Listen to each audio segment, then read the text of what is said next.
आप सभी को मेरा प्रणाम। आज मैं आप लोगों के समक्ष एक विशेष कथा लेके आई हूँ। वो है श्यामंतक मणि की कथा। इस कथा का बहुत बड़ा महत्व है। इस कथा को सुनने मात्र से लगा हुआ कलंक मिट जाता है। बोले भगवान श्री कृष्ण की जय। द्वारिकापुरी में रहने वाले सत्राजीत को यह श्यामंतक मणि भगवान सूर्य नारायण की कृपा से प्राप्त हुई थी। वह सूर्य भगवान का बहुत बड़ा भक्त था। इतनी श्रद्धा भक्ति के साथ भगवान सूर्य की उपासना करता था। एक दिन भगवान सूर्य प्रकट होके सत्राजीत को अपनी मणि दिए और उसे यह भी बताए कि यह मणि तुम्हें 60 मन सोना रोज देगी। इस तरह से उसने सूर्य नारायण भगवान को प्रणाम किया और भगवान अंतर्ध्यान हुए। फिर वह मणि लेके द्वारिका में आया तो द्वारिका वासियों को लगा कि आज सूर्य नारायण भगवान स्वयं द्वारिकाधीश के दर्शन करने आ रहे हैं। तो द्वारिका वासियों ने भगवान श्री कृष्ण के पास जाके यह सारा वृत्तांत कहा कि हे प्रभु, आज सूर्य नारायण भगवान आपका दर्शन करने आ रहे हैं। आज द्वारिका में बहुत भारी तेज प्रकाश से द्वारिका जगमगा रही है। तब भगवान ने कहा कि नहीं, ऐसा नहीं है, वह तो सत्राजीत आ रहा है। सत्राजीत ने सूर्य भगवान को प्रसन्न करके सूर्य नारायण से श्यामंतक मणि पाया है। वह मणि का प्रकाश है, जो दूसरा सूर्य ही वह प्रतीत हो रहा है। यह सुनने में थोड़ा अचंभा सा लगेगा कि क्या वास्तव में ऐसा होता है कि किसी मणि का इतना प्रकाश हो कि वह सूर्य के समान चमकने लगे पूरी नगरी। तो ऐसा होता था पहले ऐसा होता था। कल्प वृक्ष रहता था। कल्प वृक्ष के नीचे हम जो बैठ के कामना करते थे वो सारी कामनाओं की पूर्ति हो जाती है। और पारसमणि के संपर्क में जो लोहा आता था वह लोहे को सोना कर देता था। तो पहले ये सारी चीजें होती थी। तो सत्राजीत श्यामंतक मणि की विधि विधान के साथ पूजा करता था। 60 मन सोना वह रोज पाता था। एक दिन सत्राजीत भगवान की सभा में बैठा था तो वहाँ सब ने कहा कि सत्राजीत, क्यों ना तुम इस मणि को द्वारिका के कोष में जमा करा दो, जिससे सारी प्रजा का कल्याण द्वारिकाधीश के द्वारा होता रहेगा।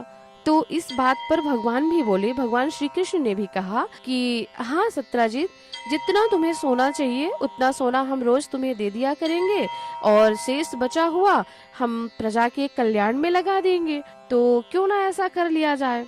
यह सुन के सत्राजीत दुखी हुआ और सत्राजीत ने कहा कि यह मणि मैंने सूर्य नारायण को प्रसन्न करके पाया है, मैं अपनी मणि किसी को क्यों दूं। तो भगवान ने कहा कोई जोर जबरदस्ती नहीं है, यह तो हमारा सुझाव है। अगर तुम ऐसा करोगे तो प्रजा का कल्याण हो सकता है। उसने बोला हम ऐसा नहीं करेंगे।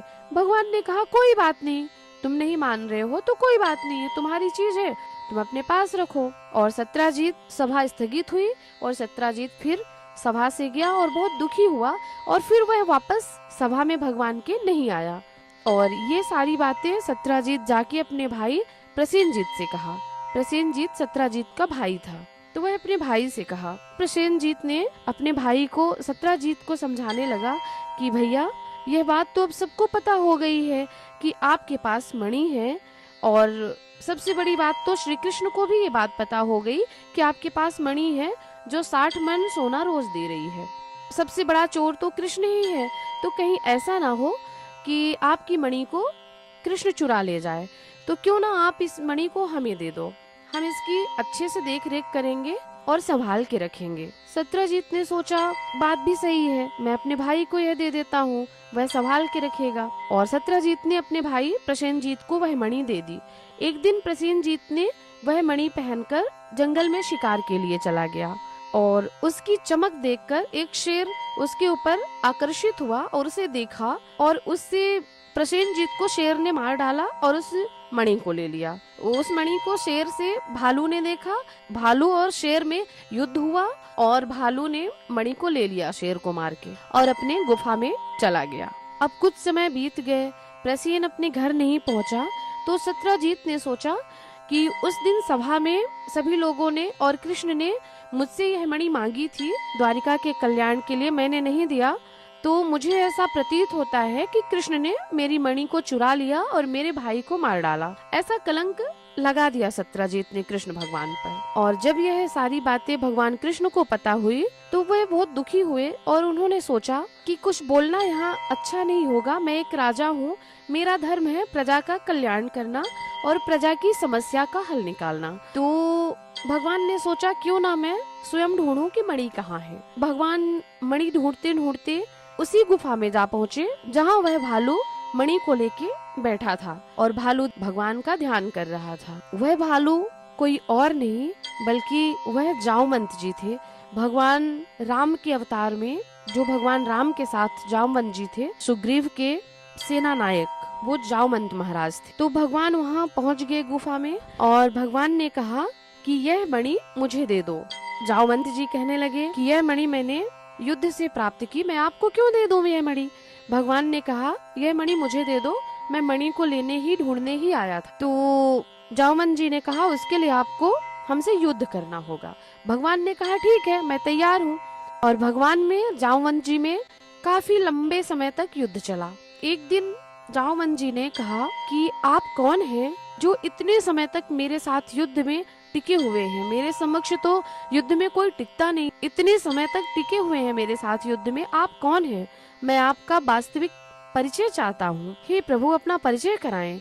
तब भगवान कृष्ण ने अपने राम रूप का दर्शन कराया जामवंत जी को और जामवंत जी भगवान को साष्टांग प्रणाम किए और भगवान से क्षमा मांगे। तब भगवान बोले हे जामवंत जी, आपकी रामावतार में इच्छा थी कि मुझसे युद्ध करो, तो मैंने आपको कहा था कि मैं आपकी यह इच्छा अवश्य पूरी करूंगा, आप इंतजार करो। तो आज मैंने आपकी वह इच्छा पूरी की। जामवंत जी को बहुत खुशी हुई, भगवान को बार बार प्रणाम करते हैं। तब जामवंत जी ने फिर भगवान को वह मणि दी और जब भगवान मणि लेके जाने लगे तो भगवान को जामवंत जी ने रोक के कहा हे प्रभु रुकिए। भगवान ने कहा जामवंत जी क्या हुआ? तब जामवंत जी ने कहा कि मेरी बेटी जामवंती है, इसे भी आप स्वीकार करें। भगवान ने कहा हे जामवंत जी, मैं पहले से ही विवाह कर चुका हूँ, रुक्मिणी जी मेरी पत्नी है। जामवंत जी ने कहा कि हे प्रभु, यह आपका रामावतार नहीं है, यह आपका कृष्णावतार है। इस अवतार में तो जितने लोग भी आपके शरण में आएंगे आपको स्वीकार करना होगा। कृपा करके मेरे बेटी के साथ पाणी ग्रहण करिए। जामवंत जी के आग्रह पर भगवान ने जामवंती जी के साथ विवाह किया, पाणी ग्रहण किया और फिर बाद में भगवान वह मणि लेके जामवंती जी के साथ में अपने नगर को चल दिए और द्वारिका में आके सत्यजीत को उसकी मणि वापस किया प्रभु ने। अब यह सारी सच्चाई जान के सत्यजीत को बड़ा दुख हुआ और वह विचार किया कि हमसे बड़ी भूल हो चुकी है, भगवान के ऊपर हमने कलंक लगाया, अब इस कलंक का पश्चाताप कैसे करूं और उन्हें मैं कैसे खुश करूं। तो वह सोचा क्यों ना ठाकुर जी के साथ अपने घर की बेटी सत्यभामा का विवाह करा दूं, इससे भगवान खुश हो जाएंगे और हमें क्षमा कर देंगे और मेरा पश्चाताप भी हो जाएगा। और फिर इस तरह से भगवान श्री कृष्ण को प्रसन्न करने के लिए वह अपने घर की कन्या सत्यभामा जी का विवाह भगवान श्री कृष्ण के साथ करा दिया। इस तरह भगवान की तीसरी पटरानी हुई सत्यभामा जी।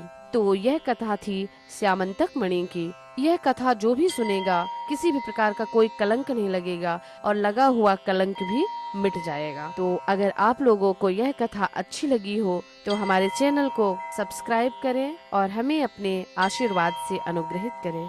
आप सबका आभार।